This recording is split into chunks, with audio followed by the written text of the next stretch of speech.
ஜனாதிபதி அலுவலகத்தில் நடைபெற்ற இந்த கலந்துரையாடலில் இலங்கை சட்டத்தரணிகள் சங்கத்தின் தலைவர் ரஜு அமரசூரிய, சங்கத்தின் செயலாளர் நளின் சில்வா உள்ளிட்ட 24 பேர் கொண்ட குழுவினர் ஜனாதிபதியை சந்தித்தனர். எனது பிரவேசம் அரசியலமைப்புக்கு உட்பட்டதாகவே அமைந்துள்ளது. எனது நிறைவேற்று அதிகாரத்தையோ அல்லது என்னிடம் உள்ள அதிகாரத்தையோ நான் ஒருபோதும் அரசியலமைப்பிற்கு அப்பால் சென்று பயன்படுத்துவதற்கு முற்படவில்லை. ஆபத்து ஏற்படும் என உப்புல் கூறினார். இந்த அரசியலமைப்பு திருத்தத்தினால் ஏனைய ஜனாதிபதிகளுக்கு செல்ல நேரிட்டது. நீங்களும் செல்ல வேண்டி ஏற்படும் என தெரிவித்தார். நான் செல்வதற்கு தயாராக இருக்கிறேன். நான் இங்கு அமர்ந்திருப்பதற்காக மாத்திரம் வருகை தந்த ஒருவன் இல்லை என்பதனை கூற வேண்டும். அதேபோது மாற்றத்தை ஏற்படுத்துவதற்கு தயாராகியுள்ள ஒருவன் என்பதனையும் கூற வேண்டும். சவாலை எதிர்கொள்ளாமல் மாற்றத்தை ஏற்படுத்த முடியும் என நான் நினைக்கவில்லை. சவாலுக்கு மத்தியிலேயே மாற்றம் ஏற்படும். சிறந்த உதாரணம் ஒன்றை கூறுகிறேன். உயிர்த்த ஞாயிறு தாக்குதல் தொடர்பான விசாரணைகளை முன்னெடுக்குமாறு புலனாய்வு பிரிவினருக்கு அறிவித்துள்ளேன். எனது பாதுகாப்புக்கும் அவர்களை பொறுப்பு கூறுகின்றனர். விசாரணைகள் முன்னெடுக்கப்படுகிறது அல்லவா, அதற்குள் உயிருக்கு அச்சுறுத்தல் இருக்கிறது என்பதனையும் நான் அறிவேன். சவாலை எதிர்கொள்ளாமல் மாற்றத்தை ஏற்படுத்த முடியும் என நான் நினைக்கவில்லை. சவாலை எதிர்கொள்வதால் எனது பதவி அற்றுப்போகுமாயின் அந்த பொறுப்பை ஏற்று விலகிச் செல்வதற்கும் நான் தயாராக இருக்கிறேன். உயர் நீதிமன்றம் மற்றும் மென்முறையீட்டு நீதிமன்ற நீதிபதிகளின் வெற்றிடம் ஏன் இதுவரையில் பூர்த்தி செய்யப்படவில்லை? இது தொடர்பிலும் ஜனாதிபதி தெளிவுபடுத்தினார்.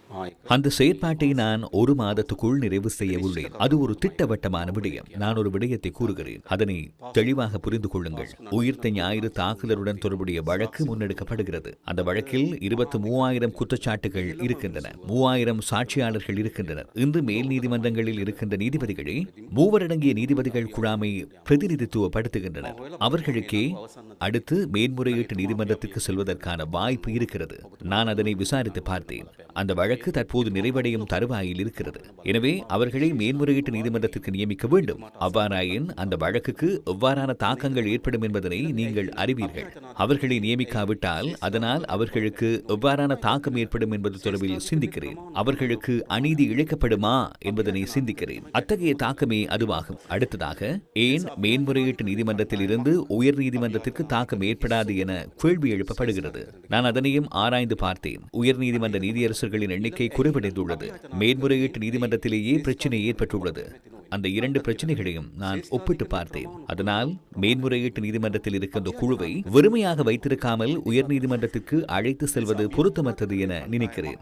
எனவே ஒரு விடயத்தை நான் மிகவும் நேர்மையாக கூறுகிறேன். ஒருவர் ஓய்வு பெற்று செல்லும் வரை காத்திருந்து அல்லது ஒருவர் தகுதி பெறும் வரை காத்திருந்து இந்த வெற்றிடங்களை வைத்திருக்கவில்லை. உயிர்த்த ஞாயிறு தாக்குதல் தொடர்பிலேயே முழு சமூகமும் கவனம் செலுத்தியுள்ளது. எனவே நீதியை நிலைநாட்டுவதற்கான நோக்கம் மாத்திரமே எனக்கு இருக்கிறது.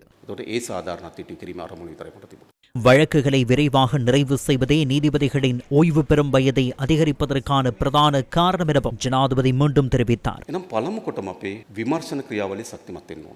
முதலாவதாக விசாரணை கட்டமைப்பு ஸ்திரப்படுத்தப்பட வேண்டும்.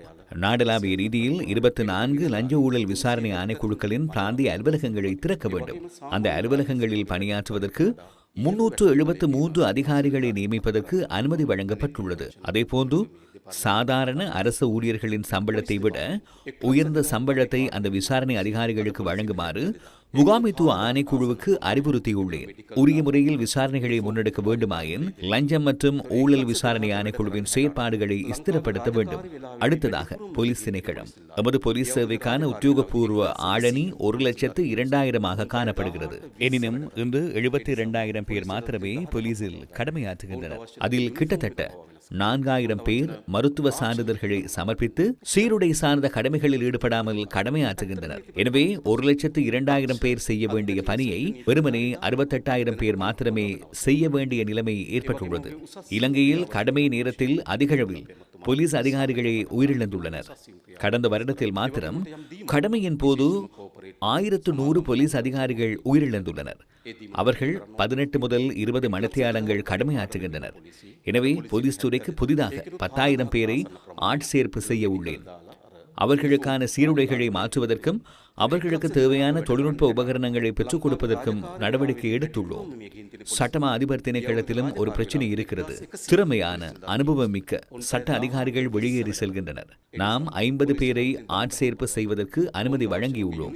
அவர்களின் பதவி உயர்வு செயற்பாட்டில் ஒரு குறைபாடு இருக்கிறது.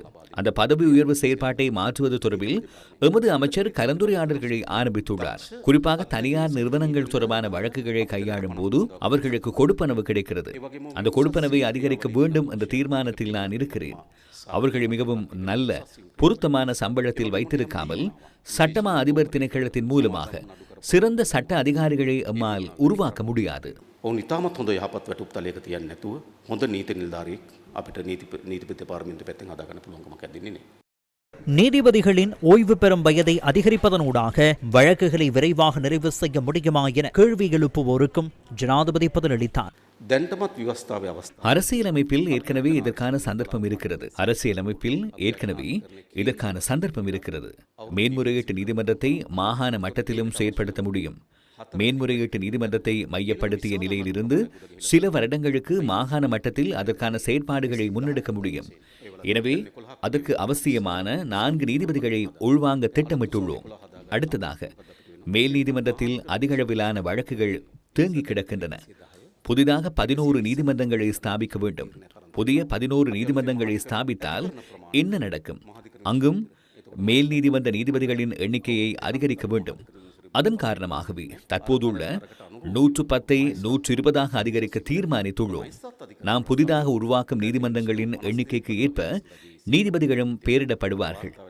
எனவே மாவட்ட நீதிபதிகள் மேல் நீதிமன்றத்தில் நீதிபதியாவதற்கு 2 ஆண்டுகள் காத்திருக்க வேண்டியதில்லை. அதற்கு ஏற்ப நீதிபதிகளுக்கும் பதவி உயர்வு கிடைக்கும். இவ்வாறாக நீதிமன்றங்களில் 50 நீதிபதிகளை ஆட்சேர்ப்பு செய்வதற்கான நடவடிக்கைகளை நீதி சேவை ஆணைக்குழு முன்னெடுத்துள்ளது.